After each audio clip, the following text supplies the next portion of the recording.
Good morning. Good morning, all. Today I am going to take a seminar on the subject structure, status, and issues in secondary education. I am Rajpreeta, first MAT, studying in NKT National College of Education for Women. So, my topic is Government Scheme and Initiation, different scholarship at national and state level. So I am here going to concentrate about the scholarship based on secondary education. So before moving into the topic, let us see what is a scholarship. A grant or a payment made to support a student's education, awarded on a basis of academic or achievement or according to their needs. A scholarship is an award or a financial aid or of a student to further their education at private or a secondary school, elementary or secondary school, or a private or a public post-secondary college, university, or other academic universities. Scholarship are awarded on basis of various criteria such as academic merit, diversity, inclusion, athletic skill, financial need, among others, and some combination of these criteria.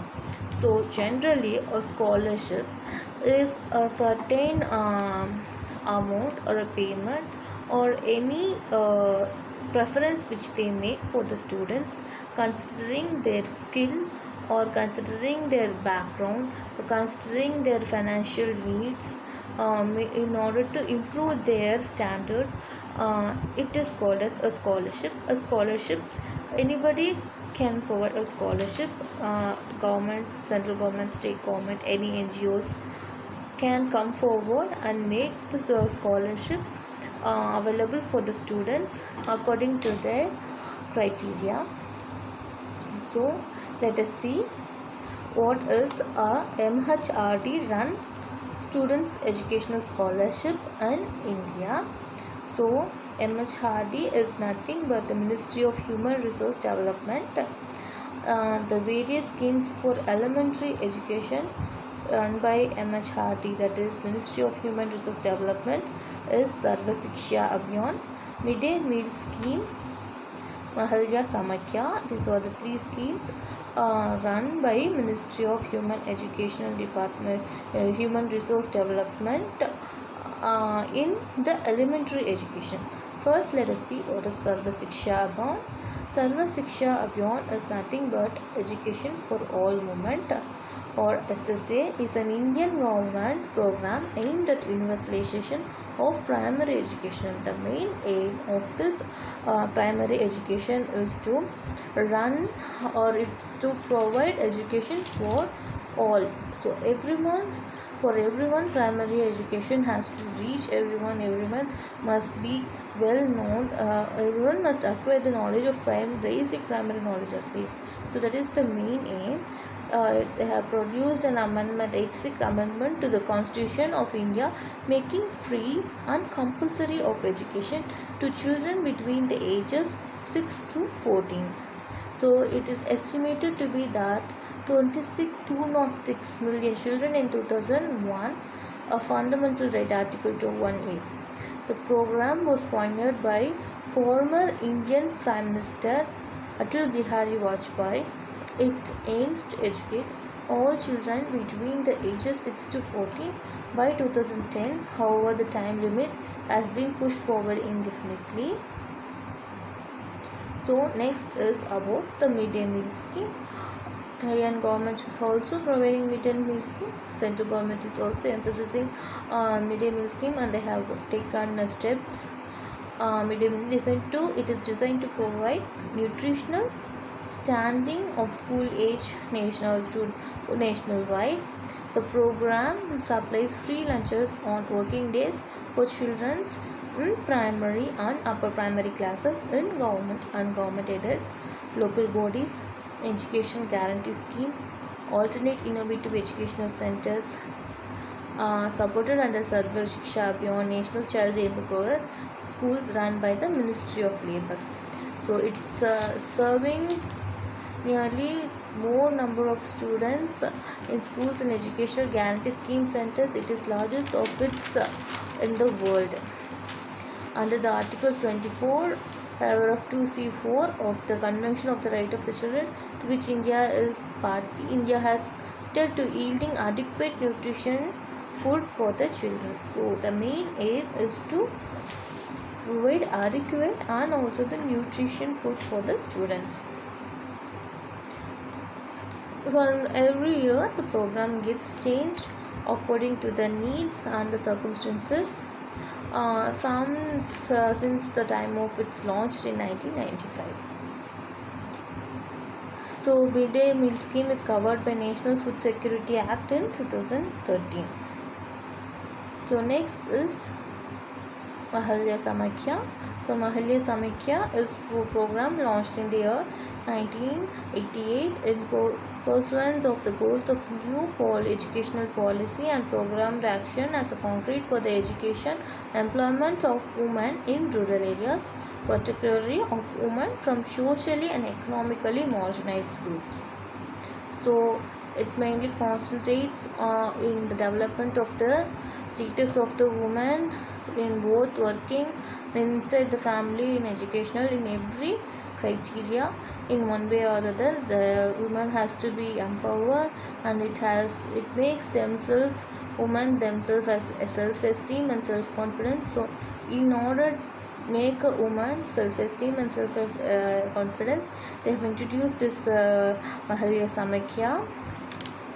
Create a positive perception of women by identifying their contribution to society, governance and economy, develop the ability to think critically, accelerate decision making and action through collective processes, enabling women to make informed choices in sectors such as education, employment and health, particularly ensuring equal participation in development progress. To provide information, knowledge and skill for economic independence. The main aim is to provide women an economic independence and equal status in the field. So next is we are going to see about what are the scholarships and schemes provided by the central government of India for secondary education. So first is Rashtriya Madhyamik Shiksha Abhiyan. Next is Girls Hostel Scheme. Third is National Scheme of Incentives to Girls for Secondary Education. Fourth is Inclusive Education for Disabled at Secondary Stage. Fifth is Scheme of Vocational Education.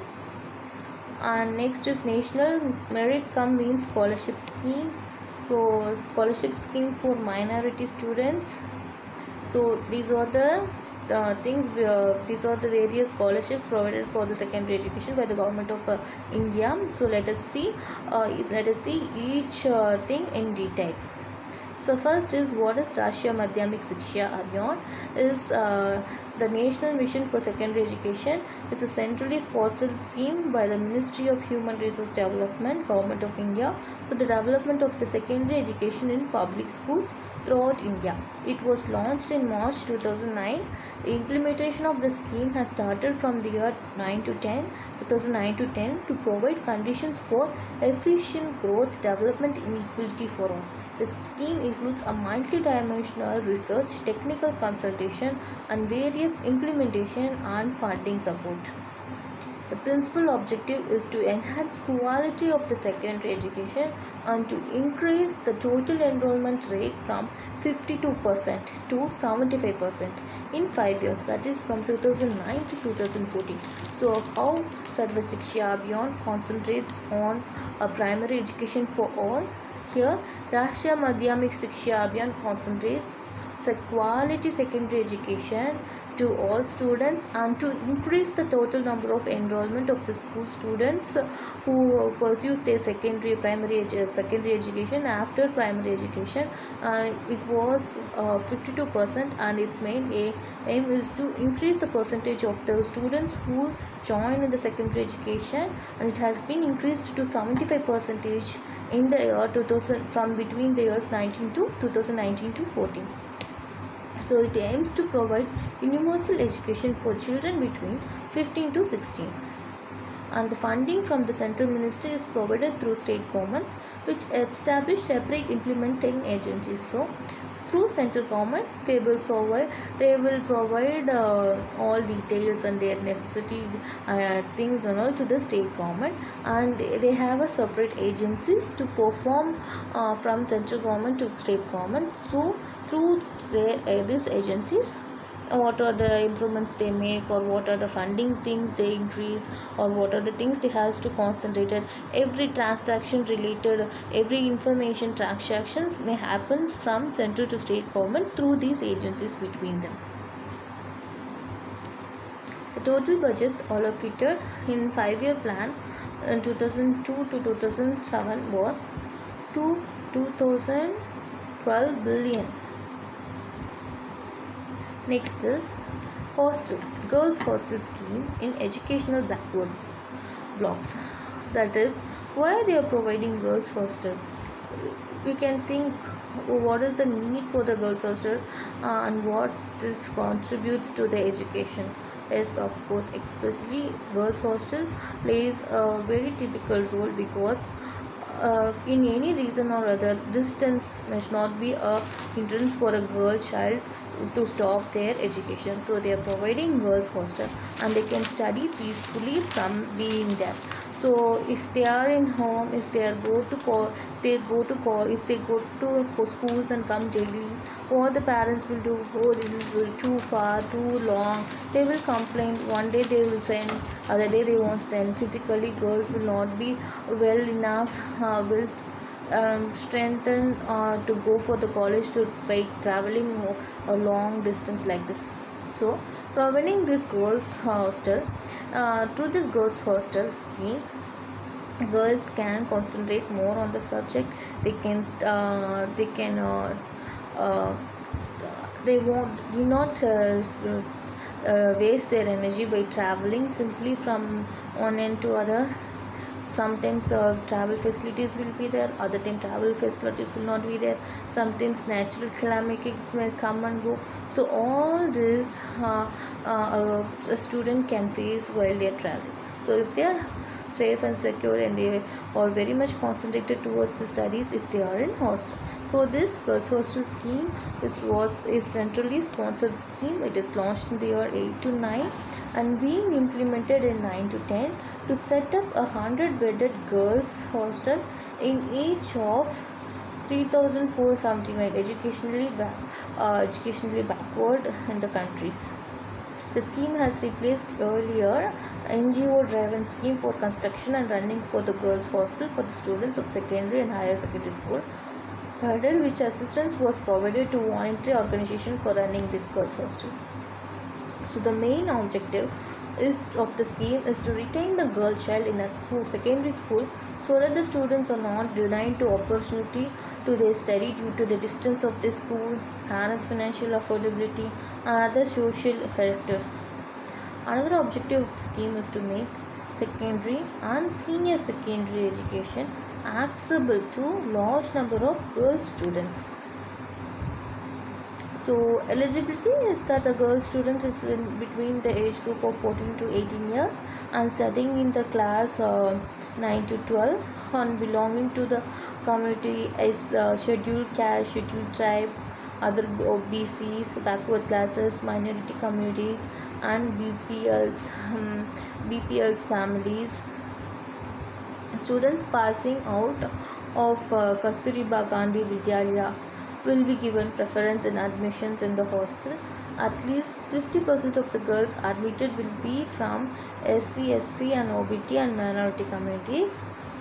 So here are some strategy for the construction. So the girls capacity of the girls must be 100 and the blocks must be of 3,500 of educational backward blocks must be there, and the blocks of KG section, how the government is being sectioned and who administrates, who takes care of this blocks. Hostel is the headmaster of some school will control this hostel also, but it is not said that only the schools who only the particular headmaster and the particular school where the headmaster is the school that students alone must stay.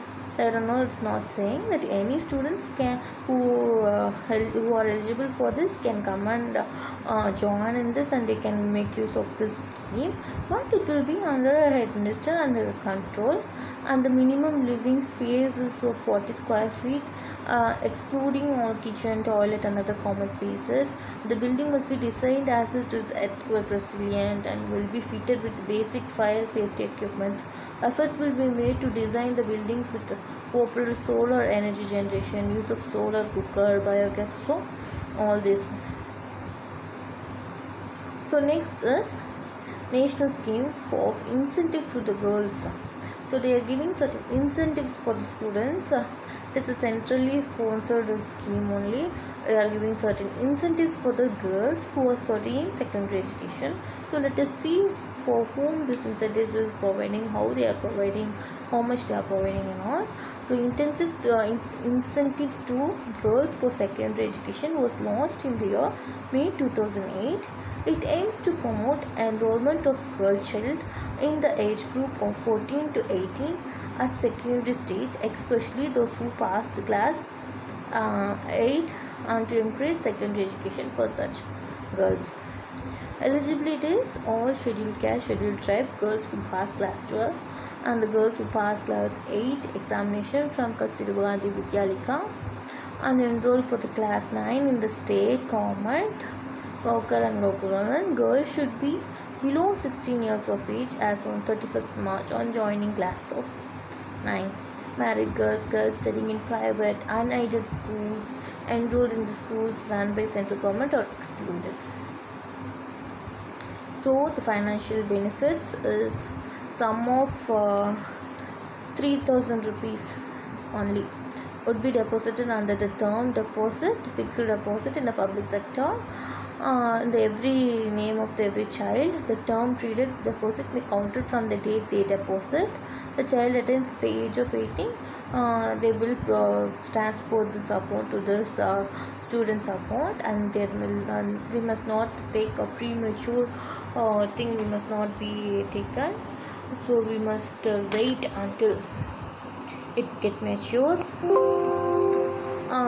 Just open in the name of the, it will be opened in the name of the students itself, and the nearest public sector bank or in a post office bank they will be deposit, and every details regarding passbook, certification, everything will be given in the name of the student, and they will give the all needed things to the students. The beneficiary will have to continue her study at least for 2 years in the secondary school after her enrollment in class 9 in order to avail the benefit under the scheme. The principal or head of the school will furnish a certificate to this. To be eligible to draw the matured amount of preconditional to be for beneficiary to pass class 9 board examination successfully.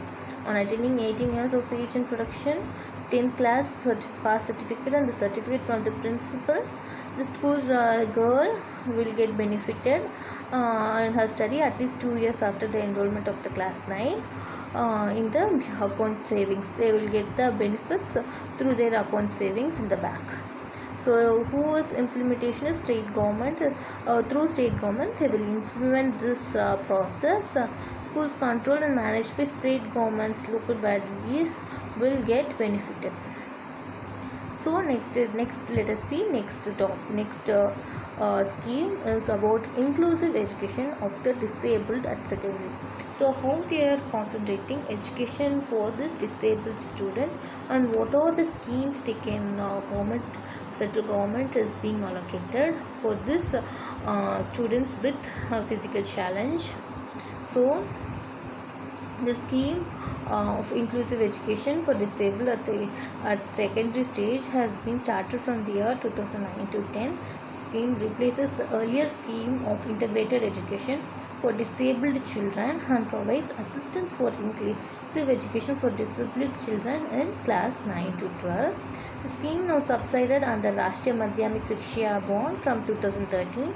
The states UT are also in the process of subliming. The main aim is to enable all students with disability to pursue further 4 years of secondary schooling after completing 8 years of secondary education. So their main objectives are scheme covers the children studying at secondary school, local government aided schools with one or more disabilities. Like there are many of disabilities, it doesn't say that it covers only for one disability. Whatever may be the disabilities, the schemes changes according to them, right? So disabilities like blindness or low vision, leprosy cure, hearing improvement. So there are a number of disabilities. So it has a special focus for the girls who are with disabilities. And the main components is students oriented component is that what are the educational assessment they need. So they have a separate set of curriculum, they have separate mode of learning, they have separate transport allowances, they have reading allowance, they have stipend for girls, they have support services for them. Some they need machines, some they need support, some they need devices, some they need therapeutic services. So all this, some may need teaching learning materials. So all this comes into the considerations. Other components include appointment of special education teachers, allowances for general teachers of teaching such children, teacher training and orientation of schools administration, establishment of resource room, providing barrier free environment to them. So implementing agencies, let us see who is implementing such scholarships. So scholarship is by the educational department of the state government, administrative of the implementing agencies, and they have separate NGOs also. They come forward and they focus on their needs and they do their sufficient scholarship or sufficient things required to them. So the financial assistance, central assistance for all items covered in the scheme is 100% for everything. Central government takes the full coverage of the scheme, and the state government is only to require, and they only have to take the provision, make the arrangement that they have to make provisions of the scholarship. They have to give the list to the government of central government, what are the needs, how many students are there, what are the requirements they want, what they face. So everything they have to they have to make the list out of it, and they have to send to the central government. Next, the vocational education. The vocational education is nothing but to concentrate on the students regarding the basis of the assessment of the manpower needs. So vocational education was made a distance stream intended to prevent students for identify occupations spanning several areas of activities. So they also provide vocational skills, what are the to maintain the competency multi aspects, to fill the gap between the educated and employment, to decrease the pressure on the academic higher education, all this. So next is NMMS, National Merit Cum Scholarship.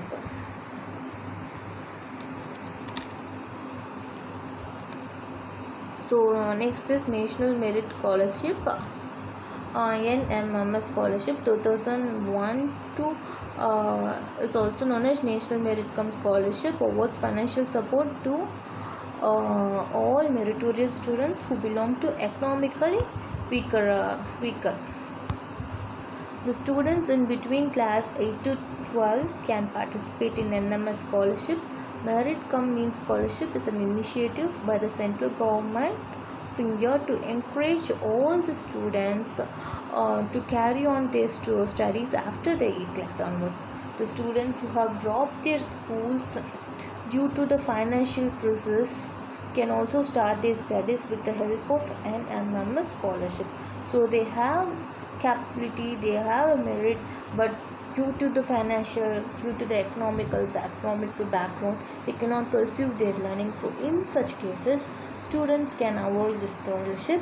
So Merit Cum Means Scholarship, it is initiated by the central government. So this Merit Cum Means Scholarship merit scheme in one initiative central government of India to encourage students to carry on their studies after 8th. Students of 8 to 12 can participate in this NMMS scholarship portal. They should have done their complete schooling in state government aided or local body schools. The students who can done schooling in KVS, NVS, Sainik schools, private schools are not eligible to apply in this NMMS. Students, parents' annual family income should be less than 1,50,000. Students must have secured at least 55% marks in their last past exams. Students belong to SC/ST have got 5% relaxation in passing. So next is rewards. What are the rewards which they get? Students will be selected under NMMS scholarship. Amount is rupees 12,000. So they will get 12,000 per annum. So 1,000 every month. But in later now it has been rupees 1,000 every month. Nearly 1 lakh students will get scholarship from the across India. Till last year, students get only rupees 5,500 per month. From this year onwards, they have increased and they are giving 1,000 rupees per month. All scholarships are disbursed by the State Bank of India in respective students' account. So highlights is particular details. Objective is the main objective was to encourage to continue their education at the secondary level. So application is everything they are provided in the national portal NSP. NSP is a national scholarship portal. So if we click that national scholarship portal, every details, every eligibility form to fill, everything is ready hand. So you can just by one click you can avail all the scholarship which you need. So amount is rupees 12,000. Eligibility, they must be a regular students of the class 9 and can apply with 50% of the mark in the final examination of the class 8. Application period is October and December.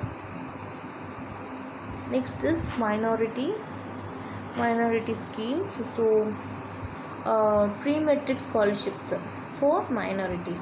So minority community students studying in class 1 to 10 can avail benefits under this MOMA, that is minority. Okay, they must secure at least 50% of the marks equivalent with the grade of previous examination. Also the applicant annual income must be less than 1 lakh. So the provided detail is Ministry of Minority Affairs, Government of India. Eligibility is class 1 to 10. Awards is admission fee, tuition fee and maintenance allowance. Everything they will take care by the central government. Application timeline is between July and November 2022. Application mode is through online. So everything is available in online ready hand. That is National Scholarship Portal. Through this National Scholarship Portal, by just one click you can avail. Next is post-metric scholarship scheme for minorities. The scholarship has been initiated with an objective to encourage meritorious underprivileged students of minority communities to pursue their higher education and enhance their employment. The scholarship provides financial assistance particularly for class 11 to PhD level studies. The minority community students who have secured at least 50% of mark equivalent grade in their previous exam can apply to this scholarship. The annual income of their family should be less than 2 lakhs. Provided detail is MOMA, Government of India. The students from the class 11 to PhD level, they can avail. So the main awards is the admission fee, tuition fee, maintenance allowance, everything covers. So application timeline is between July to November and they can avail through the online mode through National Scholarship Portal. Next we have is Begum Asarat Mahal National Scholarship Scheme for minority girls. So the minority scholarship is meant for girl students belonging to minority community in the standard 9 to 12. They are required to secure minimum aggregate score a score of 50% in previous class. Annual income must be less than 2 lakhs. And the key objective behind the scholarship is to provide financial assistance to meritorious girl students who are unable to pursue their education due to financial issues. Provided details is Maulana Azad Education Foundation. So eligibility is minority community girl students studying in the class 9 to 12. Awards is up to 6,000. The application timeline is between July to October, and the application mode is the online through the website MAEF, that is Maulana Azad Educational Foundation. So through that we can avail. So next is Swami Vivekananda Merit Cum Means Scholarship. The minority community students who are Chamakuls of West Bengal studying in the class 11 to postgraduate level can avail benefits under the scholarship. The annual income of the family should be less than rupees 2.5 lakhs for all from all sources. Also, the candidate must score at least 75% of the mark awarded in their qualifying examination. Next is the provided details. West Bengal Minority Development and Financial Corporation, and the eligibility is minority community students of the class 11 and above. Awards is up to 60,000 per annum, and the application timing is from August and November 22, and the application mode is through the website of WBMDFC. So WBMFC. So this is the official website. By through this that is West Bengal Minorities Development and Financial Corporation, WBMD and FC. So this is the portal. Through this portal you can avail all the necessary things. Next, let us see what is NSP. This National Scholarship Portal. It is an online scholarship portal covered by Government of India. It is the website carries online website carries information regarding different scholarship programs undertaken by the central government, central ministries and many state governments. And also NSP provides a platform to host applications. It provides all the applications for the filling forms for all scholarship and ensures the effective implementation. So every year NSP portal hosts over 100 scholarship schemes for the students coming from different educational levels and socio-economic background. In fact, for the academic year 20 to 21, the government has disbursed more than 2,300 crores worth of scholarships to over 83 lakh students through this portal. So this is a very good portal. If you are a student who are in need of any scholarship, or you may or may not need the scholarship, just go and check into this National Scholarship Portal. It has n number of sources in it and benefits regarding the students. So next is key objective behind introducing this portal was to ensure efficiency and timely distribution for the scholarship to earn the beneficiaries are the students without any leakages. So time for every time the time gets fast, so how fast in order to reach the students fastly, in order to for form filling பண்றதுக்கு form பண்றதுக்கு so it does not takes that much time. So if it through online by one click from in one place without any so much of risks we can avail.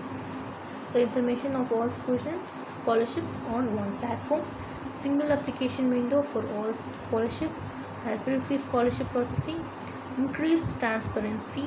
So everyone comes to know about every details by one click. So information is very transparent in it. There is nothing to hide in it. So it is scholarship details full and fully dedicated for the scholarship. Hassle-free scholarship, increased transparency and financial supports. So that's all about secondary education. central schemes regarding secondary education, central government schemes. So I have taken the references from these websites, online websites.